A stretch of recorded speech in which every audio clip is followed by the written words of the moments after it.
यहाँ बनिया बाबू साहब कहाँ बात होने लगा मेजर साहब, खबरदार ये बात मत कीजिए। औकात में रहिए, हमको नहीं जानते हैं।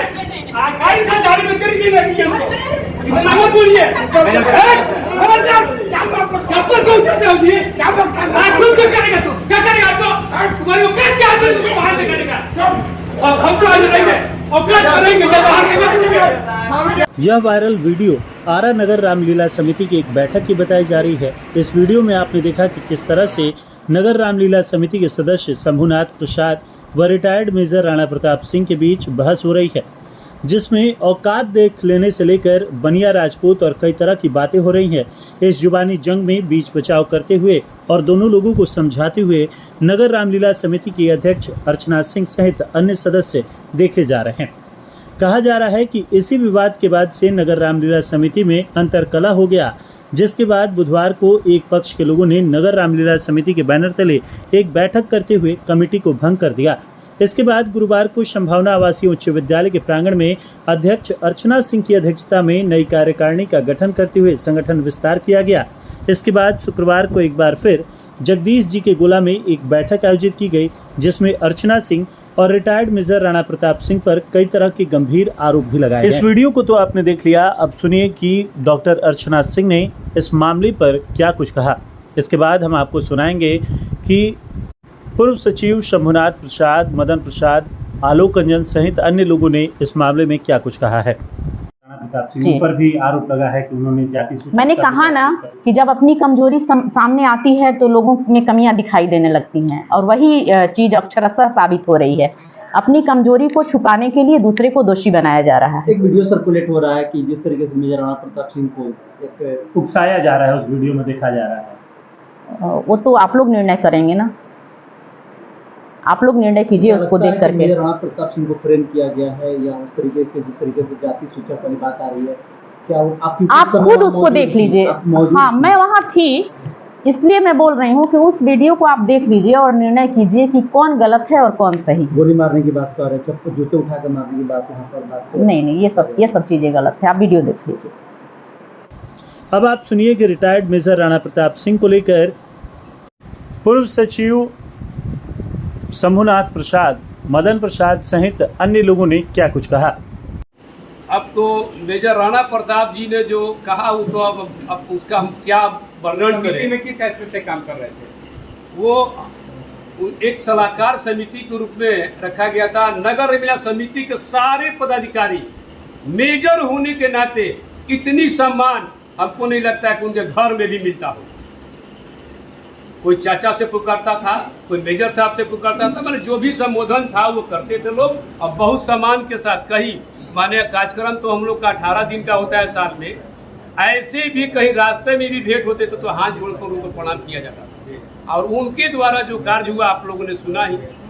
मैं इस कमेटी में जो ये घटना हुई है, मैं उसकी घोर निंदा करता हूं कि इस राम के कार्य में इस तरह का जघन्य घटना जो हुआ पिछले बार, और इस तरह के लोगों ने भाषा का उपयोग किया, और राम नाम पे मैं नहीं कहना चाहता हूं, लेकिन मैं राम नाम के बेरोज जो राजनीति करना चाह रहे हैं, मैं उसको बहुत तहे दिल से मैं घोर निंदा करता हूं कि राम का नाम लेके काम करिए, इसमें आप राजनीति नहीं करते। और ये किसी की ये जागीर नहीं है राम गद्दी, और ये सब लोग के लिए आम जो हमारे जो टीम जो पुराने लोग लगे हैं, वो जिनको चाहे उन्हीं को कार्यकारी अध्यक्ष बनाए, परमानेंट में इन्हीं का उस पे सब लोगों का टीम के बातचीत मीटिंग करके ही बनता है। कोई अपने से अपना अध्यक्ष बन जाए और कोई अपने से अपने स्टाफ को सचिव बना दे और उसको कहे कि नहीं मैं इनको उपाध्यक्ष बना दिया हूं इनको। चूंकि देखिए इसमें अभी उपाध्यक्ष सन्नी साबादी है और उपाध्यक्ष से शंभुनाथ केसरी जी,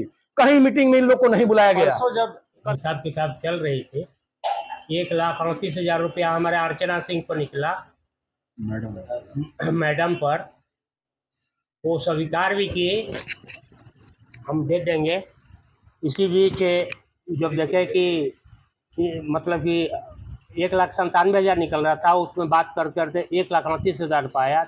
उसी समय मेजर राणा प्रताप बोलने लगे तुम बनीवा क्या प्रोपेगेंडा कर रहा है, इसको हम सफल होने नहीं देंगे। हम लोग उनको बैठाएं, उसके बाद उनसे भी हम लोगों का हिसाब लेना था। तो बोले कि हम तो हिसाब दे दिए। यानी किसको दिए? आप अपना रसीद का हिसाब का किसको दिए? तो बोले कि आपको दिए। मुझको मिला ही नहीं है। 2 बार बोले कि नहीं मैं आप ही को पैसा दिया हूँ। फिर रसीद खोजा गया। रसीद पर भगवान की बहुत बड़ी दया थी, ना तो 18,000 रुपया हमको अपने पॉकेट से देना पड़ता। उस पर लिखा हुआ था कि हम अर्चना मैडम को हस्बैंड को वहाँ रिसीव कराया हुआ था। तो भी मैम बोली कि ठीक है इसको हम देंगे। और उसके बाद बात मतलब कि वहाँ से बढ़ती गई और जा करके वहाँ जूता उठा लिए। मेजर साहब वहाँ जूता उठा लिए हमारे सचिव को मारने के लिए। आदमी रोक का इनके लड़के, आप ही के लड़के पंकज जी रोक रहे, ये क्या कर रहे हैं सर? बाहर गए, बाहर बोले कि आज रिवॉल्वर लेकर नहीं आए ना तो गोली मार देते। 28/7/2024 को जो घटना घटी है, बड़े दुख के साथ हमको कहना पड़ता है कि हम जितने पिछले वर्षों से इसमें कार्यक्रम में रहे हैं, हर समय हम लोग खुशी मन से कार्यक्रम को करते थे। एक दूसरे को ऐसा लगता था जिसे कि हम लोग बहुत प्रेम से रामलीला के कार्यक्रम को कर रहे हैं। लेकिन इस बार ऐसा उस दिन घटना घटा कि हिसाब का सिलसिला चल रहा था। कोषाध्यक्ष और सह कोषाध्यक्ष और अर्चना मैम अध्यक्ष जो थी, तीनों बैठ के आपस में हिसाब कर रहे थे। इन लोगों का हिसाब 8 महीने बाद आया था, इसलिए हिसाब थोड़ा सा गचपोच हो रहा था, हिसाब मिल नहीं रहा था। इसी बीच में अर्चना मैडम पर पैसा निकला समिति का 1,38,000 रुपया टोटल हिसाब पत्र करके। इसी पर वार्तालाप चल रहा था।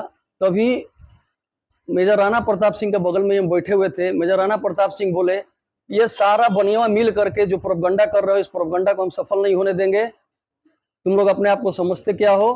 पूरा हंगामा करने लगे। तब इसी बीच में मेरे सचिव शंभुनाथ प्रसाद ने इस घटना को अपने ऊपर लिया और इन्होंने उसका जवाब देना शुरू किया। दोनों तरफ से वार्ता इतना बढ़ गया कि हाथापाई की स्थिति आ गई। लास्ट में सारे समिति के लोगों ने उठ करके दोनों पक्षों को रोका। रोकने के बाद मेजर राणा प्रताप सिंह को बैठाया गया। मेजर राणा प्रताप सिंह कुछ देर बैठने के बाद फिर गर्म हो गए अपने आप। उठ करके जा करके जूता उठा लिए कि आज हम जूता चला के मार देंगे। जूता पूरा ऊपर तक खींच लिया सचिव के ऊपर। फिर हम लोगों ने सब कोई बीच बचाव करके उनको पकड़ करके उनसे जूता छीनवाया गया, रखा गया। इसके बाद फिर जाते समय कह रहे हैं कि बनीवा सब जो प्रोपेगेंडा कर रहा है ये हम सफल नहीं होने देंगे। बाहर निकल के कह रहे हैं कि आज हम पिस्टल नहीं लाए थे, नहीं तो आज हम गोली मार देते। जब ये घटना घटी हम लोग इस बात से इतना दुखी हुए कि हम लोग को रात रात नींद नहीं आ रहा था, क्योंकि हम लोग भगवान राम से प्रेम करते हैं, भगवान राम के लिए कार्य करते हैं। इस तरह की घटना अपने जीवन में हमने कभी नहीं देखा था। डीके फर्नीचर लेकर आया है मॉनसून धमाका ऑफर अप टू 30% ऑफ के साथ। आरा शहर के ब्लॉक रोड, चंदवा और बांसटाल मीरगंज स्थित तीनों आउटलेट में मिलेगी छूट। एक ही छत के नीचे डाइनिंग टेबल, सोफा सेट, पलंग, अलमारी सहित फर्नीचर से जुड़े सभी आइटम उपलब्ध मिलेगा। आकर्षक डिजाइनिंग के साथ किफायती दर। शादी विवाह व घर को सुंदर बनाने के लिए करें खरीदारी। ज्यादा जानकारी के लिए मोबाइल नंबर है 9931224978 पर संपर्क करें और स्टोर विजिट कर मनपसंद फर्नीचर की खरीदारी जरूर करें।